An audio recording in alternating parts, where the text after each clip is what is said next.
Assalamualaikum warahmatullahi wabarakatuh. Kami dari kelompok 7 akan mempresentasikan mengenai diary studies atau dalam bahasa Indonesia disebut dengan studi catatan harian. Namun sebelum kami mempresentasikan materi ini, izinkan kami memperkenalkan diri terlebih dahulu. Yang pertama ada Indah Purnamasari sebagai pemateri pertama, dan yang kedua saya sendiri sebagai pemateri kedua dan sebagai moderator. Lanjut, di sini saya akan menjelaskan terlebih dahulu table of contents. Yang pertama ada definisi studi catatan harian, yang kedua ada latar belakang, yang ketiga ada jenis-jenis studi buku harian atau studi catatan harian, yang keempat ada bagaimana cara menggunakan studi buku harian. Lanjut, yang kelima ada manfaat dari studi catatan harian, yang keenam ada lingkup topik fokus studi catatan harian, yang ketujuh ada fase studi catatan harian, dan yang terakhir ada kesimpulan. Lanjut, langsung saja saya Indah Purnamasari sebagai pemateri 1, saya persilahkan waktunya. Baik, terima kasih kepada moderator. Di sini saya akan menjelaskan yang pertama mengenai definisi. Studi buku harian adalah metode penelitian yang mengumpulkan informasi kualitatif dengan meminta peserta mencatat entry tentang kehidupan sehari-hari mereka dalam log, buku harian atau jurnal tentang aktivitas atau pengalaman yang dipelajari. Pengumpulan data ini menggunakan teknik longitudinal yang artinya peserta dipelajari selama periode waktu tertentu. Alat yang seharusnya masih dapat menawarkan sejumlah besar informasi kontekstual tanpa biaya studi lapangan yang sebenarnya. Lalu, studi buku harian juga dikenal sebagai metodologi pengambilan sampel pengalaman atau metodologi penilaian sesaat ekologis. Studi buku harian secara tradisional melibatkan peserta yang membuat catatan harian tentang peristiwa-peristiwa. Namun kemunculan smartphone sekarang memungkinkan peserta untuk membuat buku harian dengan foto, video, dan teks menggunakan berbagai aplikasi dan alat online atau offline. Karena studi buku harian dicatat secara berurutan dari waktu ke waktu. Itu dapat digunakan untuk menyelidiki fenomena berbasis waktu, dinamika temporal, dan fenomena yang berfluktuasi seperti suasana hati. Studi buku harian juga dapat digunakan bersama dengan teknik penelitian dalam kerangka metode campuran dan sangat berguna dalam memperoleh data subjektif yang kaya. Misalnya metode pengambilan sampel pengalaman, menggabungkannya dengan kuesioner untuk mengumpulkan data dan memeriksa pengalaman orang dalam kehidupan sehari-hari. Lalu selanjutnya yaitu ada latar belakang. Studi buku harian berasal dari bidang psikologi dan antropologi. Di bidang interaksi manusia-komputer, studi buku harian telah diadopsi sebagai salah satu metode pembelajaran tentang kebutuhan pengguna untuk merancang teknologi yang lebih tepat. Yang pertama yaitu ada proses temporal dalam studi buku harian. Peneliti Robert E. Wickham dan C. Raymond telah menyimpulkan bahwa studi penelitian masa depan akan mendapat manfaat dari mengevaluasi proses temporal atau proses yang berkaitan dengan waktu dalam studi buku harian. Karakteristik utama dari studi buku harian adalah kemampuan mereka untuk melacak kejadian sehari-hari dari waktu ke waktu. Para peneliti telah mulai melakukan studi yang memungkinkan untuk mengeksplorasi hubungan antara peristiwa dari sebelumnya dan hasil hari ini atau sejauh mana peristiwa sebelumnya membuat orang responsif terhadap peristiwa terkini. Lalu yang kedua ada mengevaluasi perubahan pribadi dalam buku harian. Para peneliti telah dapat menggunakan studi buku harian untuk mengevaluasi bagaimana orang dapat berubah dari waktu ke waktu. Studi buku harian tradisional telah mengevaluasi perubahan antar individu, tetapi studi baru telah dilakukan untuk mengevaluasi perubahan dalam diri orang menggunakan studi buku harian. Melalui kerangka teori generalisasi, para peneliti telah menggunakan versi singkat dari Profile of Mood State atau POMS untuk mempelajari perubahan emosional dalam diri seseorang melalui buku harian. Selanjutnya yang ketiga yaitu jenis-jenis studi buku harian. Ada 3, yang pertama yaitu studi umpan balik. Studi umpan balik melibatkan peserta menjawab pertanyaan yang telah ditentukan sebelumnya tentang fenomena minat dalam pengaturan alami dengan jawaban bertindak sebagai entry buku harian. Ini biasanya pada waktu, frekuensi, dan kemunculan fenomena yang ditentukan yang dinyatakan oleh peneliti. Metode yang paling umum adalah menggunakan kertas dan pensil, meskipun ada beberapa penelitian yang memanfaatkan dan menyarankan teknologi lain seperti ponsel atau penyelenggara Sion. Dengan demikian, studi umpan balik melibatkan komunikasi asinkron antara peserta dan peneliti karena data peserta dicatat dalam buku harian mereka terlebih dahulu dan kemudian diteruskan ke peneliti setelah selesai. Lalu studi umpan balik juga dapat diskalakan, yaitu sampel skala besar yang dapat digunakan karena sebagian besar peserta itu sendiri yang bertanggung jawab untuk mengumpulkan dan merekam data. Lalu yang kedua adalah studi elisitasi. Dalam studi elisitasi, peserta menangkap media segera setelah fenomena terjadi. Media biasanya dalam bentuk foto, tetapi dapat juga dalam bentuk lain yang berbeda, sehingga perekaman umumnya cepat dan tidak terlalu sulit dibandingkan studi umpan balik. Media ini kemudian digunakan sebagai petunjuk dan isyarat memori untuk memperoleh kenangan dan diskusi dalam wawancara yang berlangsung jauh kemudian. Dengan demikian, studi elisitasi melibatkan komunikasi yang sinkron antara partisipan dan peneliti, biasanya melalui wawancara. Dalam wawancara selanjutnya, media dan isyarat memori lainnya, seperti aktivitas apa yang dilakukan sebelum dan sesudah acara, dapat meningkatkan memori episodik peserta. Secara khusus, foto ditemukan untuk memperoleh ingatan yang lebih spesifik daripada semua jenis media lainnya. Yang ketiga yaitu perbandingan. Ada dua trade-off yang menonjol antara setiap jenis studi. Studi umpan balik melibatkan menjawab pertanyaan lebih sering dan in situ, oleh karena itu memungkinkan ingatan yang lebih akurat tetapi perekaman yang lebih mudah. Sebaliknya, studi elisitasi melibatkan pengambilan media dengan cepat di tempat tetapi menjawab pertanyaan jauh di kemudian hari, sehingga memungkinkan perekaman yang tidak terlalu sulit untuk berpotensi mengingat secara tidak akurat. Yang keempat yaitu bagaimana cara menggunakan studi buku harian. Studi buku harian paling sering digunakan ketika mengamati perilaku dari waktu ke waktu di lingkungan alami. Mereka dapat bermanfaat ketika seorang mencari untuk menemukan data kualitatif dan kuantitatif baru. Itu yang bisa saya jelaskan, saya kembalikan pada moderator. Baik. Kemudian materi selanjutnya akan disampaikan oleh saya sendiri sebagai pemateri kedua.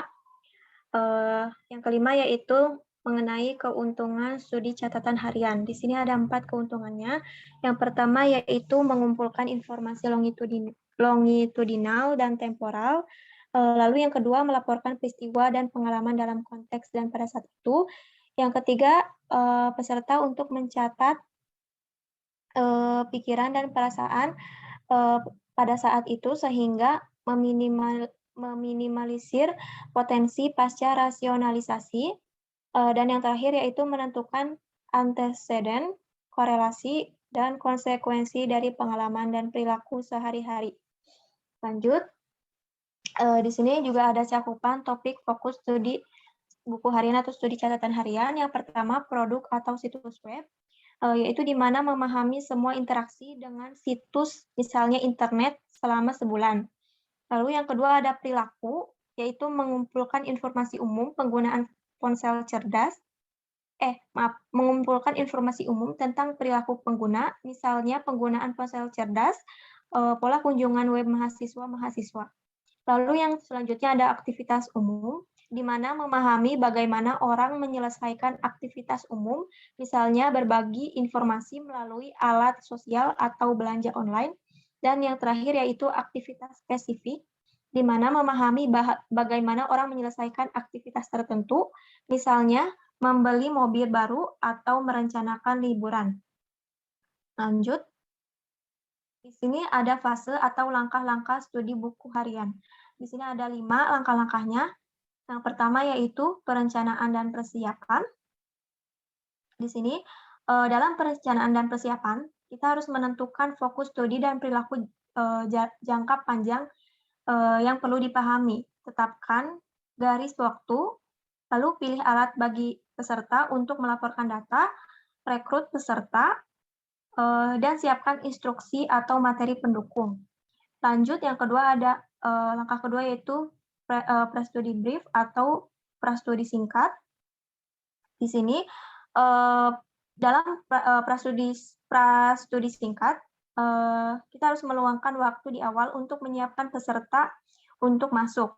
Lalu jadwalkan pertemuan tatap muka atau panggilan telepon dengan setiap peserta untuk membahas detail penelitian. Lalu telusuri jadwal atau kalender untuk periode, pelaporan, dan diskusikan ekspektasi. Nah, diskusikan alat yang akan mereka gunakan dan pastikan setiap peserta telah membiasakan diri dengan teknologinya. Nah, terus juga menjawab pertanyaan apapun yang mungkin mereka miliki sebelum memulai. Lanjut, ada periode pencatatan. Untuk mendukung pencatatan aktivitas yang efektif, sediakan kerangka kerja sederhana. Buatlah sespesifik mungkin tentang informasi apa yang diperlukan untuk dicatat oleh peserta, tanpa menghambat variabilitas dan perbedaan alami yang tidak dapat direncanakan. Menemukan hal yang tidak terduga adalah salah satu alasan utama untuk melakukan riset pengguna. Buat instruksi yang jelas dan rinci untuk logging.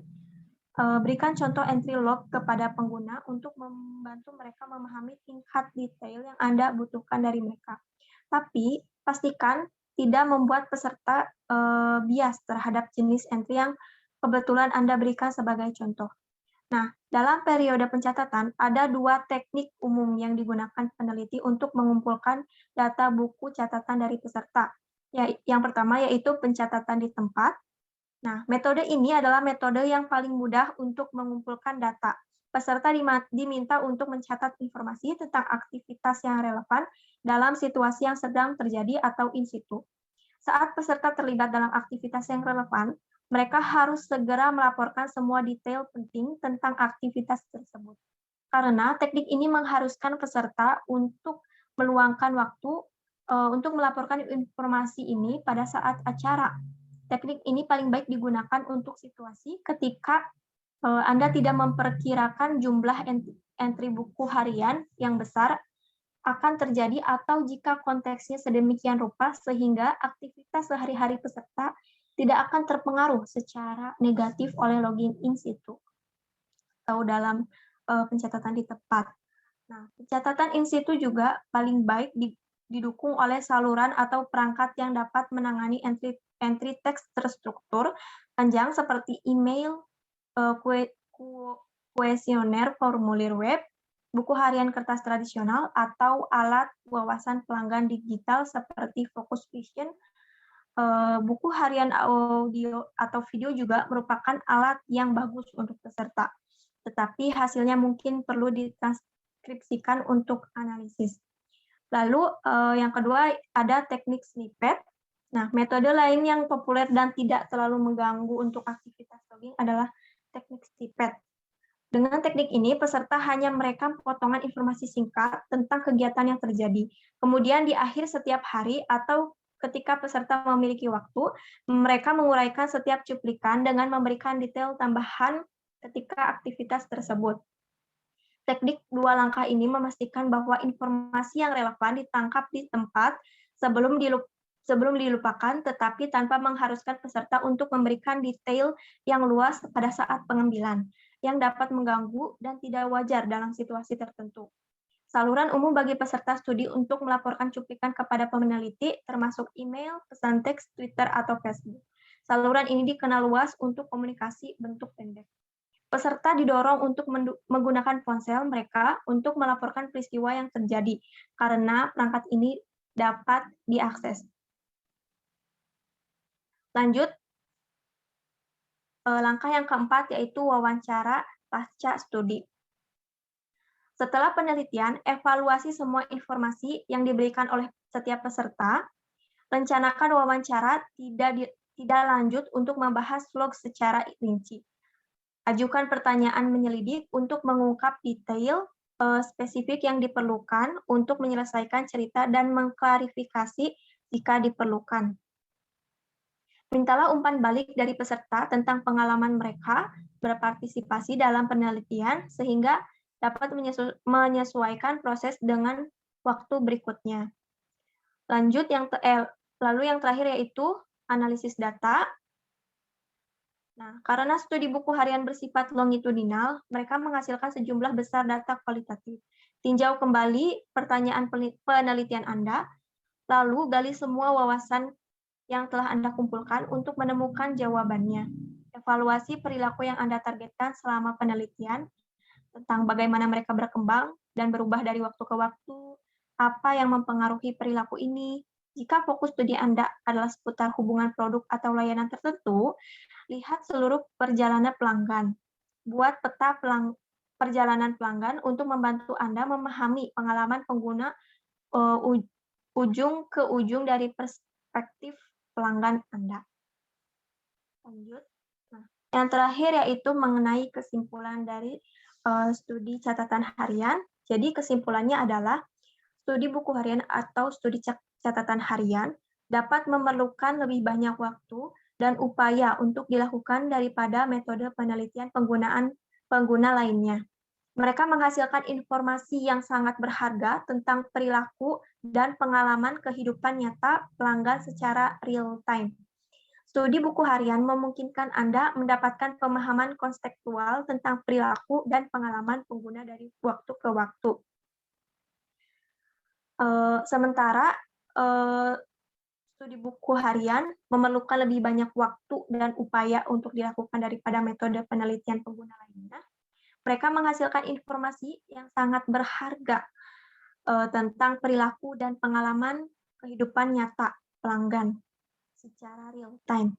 Nah, jika Anda mencari wawasan perilaku organik yang Anda tidak dapat membuat skenario yang valid di lab, atau Anda tidak dapat mendapatkan data yang Anda butuhkan dari satu survei, jangan memaksakan penelitian ke dalam metodologi ini. Karena studi buku harian memungkinkan Anda mendapatkan pemahaman konstekstual tentang perilaku dan pengalaman pengguna dari waktu ke waktu. Oke,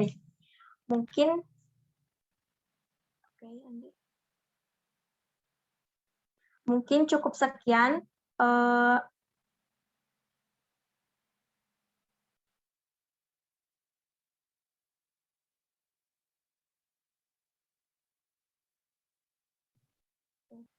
Maaf, mungkin cukup sekian presentasi mengenai studi catatan harian dari kelompok kami. Terima kasih atas perhatiannya dan mohon maaf kurang lebihnya. Wassalamualaikum warahmatullahi wabarakatuh.